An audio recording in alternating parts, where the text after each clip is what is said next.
যখন রাধা গোবিন্দ ঘাটের মাঝে নৃত্য করছে, কৃষ্ণ কৃষ্ণ ঘাটের মাঝে নৃত্য করতে দেখে ব্রজের সমস্ত গভীরা রাধা গোবিন্দকে ঘিরে নিয়ে সকলে মনের আনন্দে নৃত্য করছে।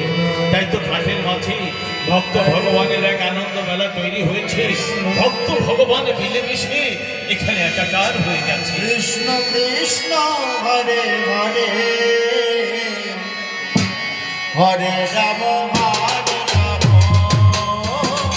রাম রাম হরে হরে হরে কৃষ্ণ হরে কৃষ্ণ কৃষ্ণ কৃষ্ণ হরে হরে হরে রাম রাম রাম হরে হরে হরে কৃষ্ণ কৃষ্ণ কৃষ্ণ হরে হরে হরে রাম রাম রাম হরে কৃষ্ণ কৃষ্ণ কৃষ্ণ হরে হরে হরে রাম হরে রাম রাম রাম হরে হরে হরে কৃষ্ণ হরে কৃষ্ণ কৃষ্ণ হরে হরে হরে রাম হরে রাম রাম রাম হরে হরে হরে কৃষ্ণ হরে কৃষ্ণ কৃষ্ণ কৃষ্ণ হরে হরে হরে রাম হরে রাম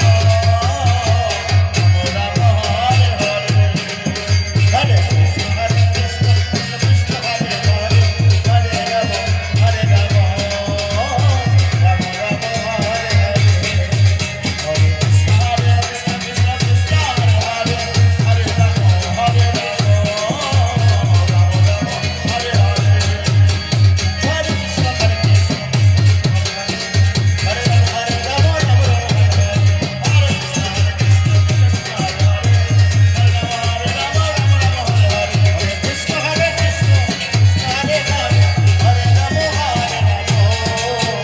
রাম রাম হরে হরে হরে কৃষ্ণ হরে কৃষ্ণ কৃষ্ণ হরে হরে হরে রাম হরে রাম। এমনি ভাবে হঠাৎ নৃত্য করতে করতে রায়ধনী দেখতে পায় সূর্য প্রায় অস্ত চলে যায়। তাই রায়ধনী আমার গোবিন্দকে ডেকে কয়, হে গোবিন্দ, ওই দেখো সূর্য অস্ত যেতে চলেছে। এবার তুমি আমার ঘরে ফিরবার অনুমতি দাও। তুমি তো জানো না গোবিন্দ, ঘরে আছে আমার শাশুড়ি চটিলা আর আছে আমার ননদী কটিলা। সর্বক্ষণ আমায় কত যাতনা দেয়। এবার যদি ঘরে না ফিরি আর আমার ননদী যদি একটিবার খুঁজতে খুঁজতে এখানে এসে পায়, তাহলে একটা অনর্থ ঘটিয়ে ছাড়বে। তুমি আমাকে ঘরে ফিরবার অনুমতি দাও। বেশ, ও রায়ধনী, কতদিন পর আজ আমরা মিলিত হয়েছি যমুনার ঘাটে। কিন্তু তুমি যে বাড়ি যেতে চাইছো শুনে আমার মনটাও বড় খারাপ লাগছে। আচ্ছা রাই, তোমার ননদী যাতে তোমায় খুঁজে না পায় আমি তার ব্যবস্থা করছি। তাই ব্রজের সমস্ত গোপীদের ডেকে বলছে, ও সখীরা, তোমরা সকলে আমার কাছে এসো। শোনো, আজ আমি তোমাদের মনোবাসনা পূর্ণ করতে পারলাম না, তবে আমি তোমাদের কথা দিচ্ছি, আগত শারদীয়া পূর্ণিমা তিথিতে আমি তোমাদের সকলের মনোবাসনা পূর্ণ করব। আজ তোমরা ঘরে ফিরে যাও। আর একটি কাজ করো, ঘরে ফিরে যাবার পথে বা ঘরে ফিরে যাবার পরে যদি রায়ধনীর ননদী কুটিলার সঙ্গে দেখা হয়, তাকে তোমরা অন্য ঘাটে অন্য পারে তোমরা পাঠিয়ে দেবে, এখানে যেন না আসে। হরে কৃষ্ণ হরে কৃষ্ণ। বলছে ঠিক আছে, তাই করবো হে গোবিন্দ, তোমার কর্ম করতে পারলে তো আমাদের আনন্দ। তাই আমার গোবিন্দ তাদের বসন ফিরিয়ে দিয়েছে। এবার আমার গোবিন্দ তাদের কলসিটাকে তাদের ফিরিয়ে দিলেন। সকলের ঘোড়া কলসি ফিরিয়ে দেওয়ার পরে আমার গোবিন্দ কৃষ্ণ কৃষ্ণ নৃত্য করতে করতে রায়ধনীকে নিয়ে চলেছে অন্য ঘাটের পথে, অন্য বনের পথে। আর ব্রজের গোপীরা নৃত্য করতে করতে চলেছে তাদের ঘরের পথে। হরে কৃষ্ণ কৃষ্ণ কৃষ্ণ হরে হরে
কৃষ্ণ কৃষ্ণ বেশ কিছুদিন আমার গোবিন্দ ঘাটের মাঝে কথা দিয়েছে হরে রাম আগত শারদীয়া পূর্ণিমা তিথিতে হরে হরে তিনি সমস্ত ভক্তের মনোবাসনা পূর্ণ করবেন।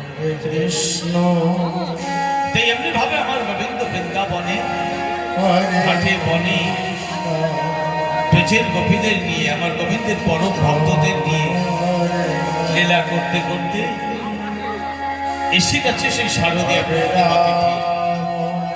এরই মাঝে যেই শারদীয়া পূর্ণিমা তিথি এসে গেছে আর আমার গোবিন্দ আজ এই শারদীয়া পূর্ণিমা তিথিতে গভীর রাত্রে গহন বনের মাঝে একাকী বংশীধ্বনি করে ব্রজের গোপীদের ডেকে চলেছে। যেমন ভাবে তার মুরলী নিয়ে গভীর রাতে গহন বনের মাঝে একাকী বংশীধ্বনি করে ব্রজের গোপীদের ডাকছে। হরে হরে হরে রাম হরে রাম রাম রাম হরে হরে অধরের মুরলী শততলে হারি রাই বলে বাঁশি বাজো অধরের মুরলী শততলে হারি রাই বলে বাঁশি বাজো অধর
সেই গভীর রাত্রে গহন বনের মাঝে হরে কৃষ্ণ একাকী বংশীধ্বনি করে ব্রজের গোপীদের দিকে চলেছে।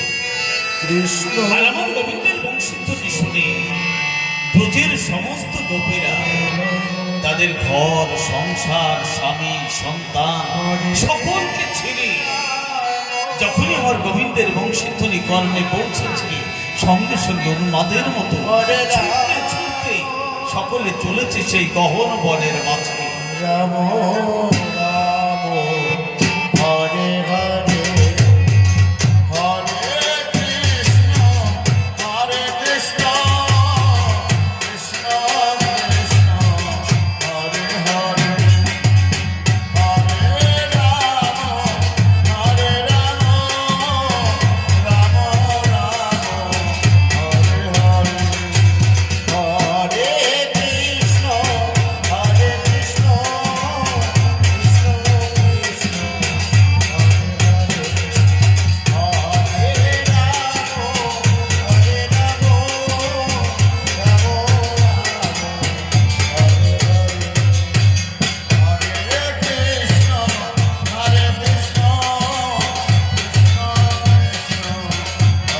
হরে হরে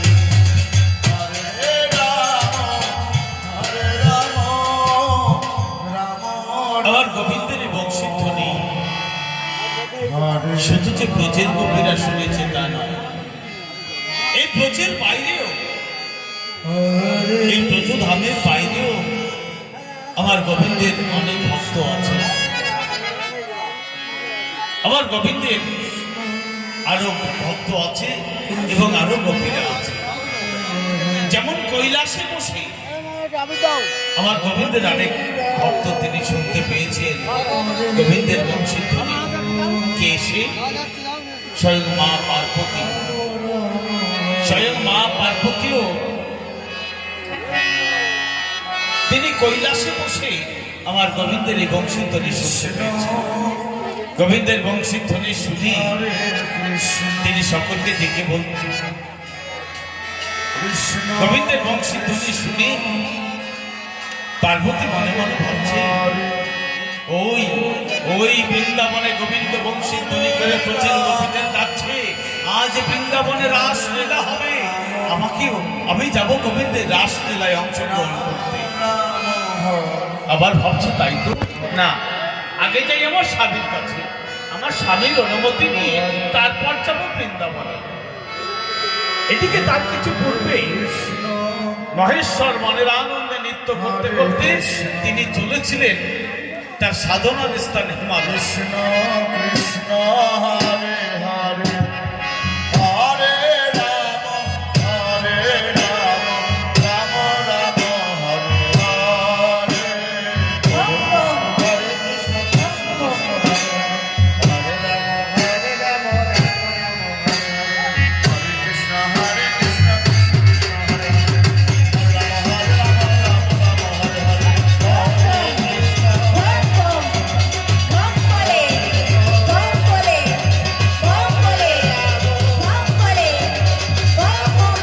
হরে রাম হরে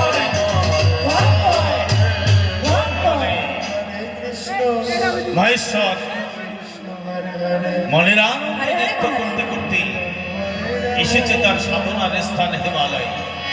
হিমালয়ে এসে কঠোর সাধনায় রত হয়েছে। এদিকে মা পার্বতী, স্বয়ং মা পার্বতী তিনি মনে মনে ভাবছে, আজ বৃন্দাবনে গোবিন্দ বংশীধ্বনি করে ব্রজের গোপীদের ডেকেছে, আমাকেও ডেকেছে, যাব বৃন্দাবনে গোবিন্দের রাসলীলায় অংশগ্রহণ করতে। তার আগে যাই স্বামীর কাছে, স্বামীর কাছ থেকে অনুমতি নিয়ে তারপর যাব বৃন্দাবন। তাই পার্বতীও নৃত্য করতে করতে আসতে চলেছে এই হিমালয়ে। মহেশ্বরের সাধনা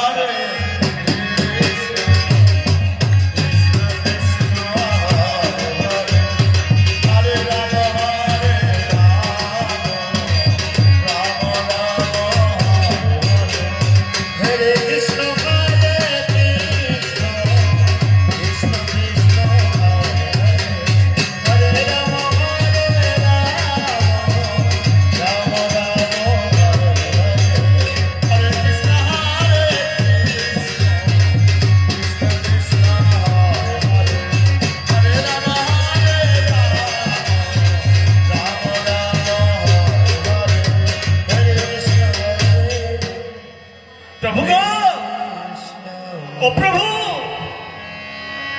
হঠাৎ পার্বতীর কণ্ঠস্বর শুনে মহেশ্বরের ধ্যান ভঙ্গ হয়ে গেছে। মহেশ্বর বলছে, কি পার্বতী, তুমি কেন এসেছো এই অসময় সাধনার, আমার এই সাধনার স্থানে? পার্বতী বলছে, প্রভু গো, আমি একটু বৃন্দাবন যাবো, তোমার কাছে অনুমতি নিতে এসেছি, আমাকে বৃন্দাবন যাওয়ার অনুমতি দাও। মহেশ্বর বলছে, কেন পার্বতী, তুমি অসময়ে অর্থাৎ বৃন্দাবন যাবে কেন? পার্বতী বলছে, প্রভু গো, আজ বৃন্দাবনে গোবিন্দ বংশীধ্বনি করে ব্রজের গোপীদের ডেকেছে, সেই সঙ্গে আমাকে ডেকেছে। আজ বৃন্দাবনে গোবিন্দ রাসলীলা করবে, আমি যাব গোবিন্দের রাসলীলায় অংশগ্রহণ করতে। তাই বলছি প্রভু, তুমি আমাকে বৃন্দাবন যাওয়ার অনুমতি দাও। মহেশ্বর বলছেন, কি বললে পার্বতী, আজ বৃন্দাবনে রাসলীলা হবে? বাবা, এ তো বড় আনন্দের কথা। ও পার্বতী, তাহলে দেরি নয়, চলো পার্বতী, আমারও যে বহুদিনকার স্বাদ, আমার মনের বাসনা গোবিন্দের রাসলীলা আমি সবভাবে দর্শন করবো। চলো পার্বতী, আর দেরি নয়, তাহলে আমিও তোমার সঙ্গে বৃন্দাবন যাবো গোবিন্দের রাসলীলা দর্শন করতে। কৃষ্ণ পার্বতী বলছে, প্রভু গো, তা তো হবে না, কারণ গোবিন্দের রাসলীলায় কোনো পুরুষ সেখানে যেতে পারে না, একমাত্র গোপীরাই সেখানে যেতে পারে। তুমি যাবে কি করে? তুমি তো বৃন্দাবন যেতে পারবে না। শোনো পার্বতী, আমি যদি গোবিন্দের রাসলীলা দর্শন করতে না পারি, তাহলে তোমাকে আমি বৃন্দাবনে গোবিন্দের রাসলীলায় অংশগ্রহণ করতে দেবো। কৃষ্ণ হরে আমার মনের বাসনা যদি পূর্ণ না হয়, তোমার মনের বাসনা আমি পূর্ণ হতে দেবো না। পার্বতী বড় চিন্তায় পড়ে গেছে, বলছে, প্রভু গো, গোবিন্দের এই ডাক সকলের পক্ষে চোখে না, গোবিন্দের এই ডাক সকলের কর্ণে পৌঁছায় না। আমি হয়তো গোবিন্দের চরণে কোনোদিন কোনো পূর্ণ করেছিলাম, তাই আজ গোবিন্দের এই শুভ মুহূর্তে এই ডাক আমার কাছে এসেছে, যেতে দাও প্রভু। এমন শুভ দিন হয়তো জীবনে আর নাও পেতে পারি, তাই এমন শুভ দিন তুমি এমনি ভাবে আমায় নষ্ট করে দিও না প্রভু। তুমি আমায় যেতে দাও বৃন্দাবনে গোবিন্দের রাসলীলায় অংশগ্রহণ করতে। বলছি, শোনো পার্বতী, আমার মনের বাসনা যখন পূর্ণ হবে না, তোমার মনের বাসনা পূর্ণ হতে দেব না। বৃন্দাবনে তোমার যাওয়া হবে না, যাও, তুমি ফিরে যাও ঘরে। পার্বতী বড় চিন্তায় পড়ে গেছে। একটুখানি চিন্তা করে নিয়ে পার্বতী বলছে, প্রভু গো, প্রভু, একটা পথ খোলা আছে। বলছে, একটা পথ খোলা আছে, তাহলে বলো পার্বতী, সেই পথ আমি চলে যাবো সেই পথ ধরে। বলছে, প্রভু গো, গোবিন্দের রাসলীলায় কোনো পুরুষ তো যেতে পারে না, তুমি একটা কাজ করো, তুমি আমার মতো একজন সখী সাথে, আমার মতো একজন সখী সেজে তারপর চলো বৃন্দাবনে। আমি গোবিন্দের রাসলীলায় অংশগ্রহণ করবো, আর তুমি দূর থেকে গোবিন্দের রাসলীলা দর্শন করবে।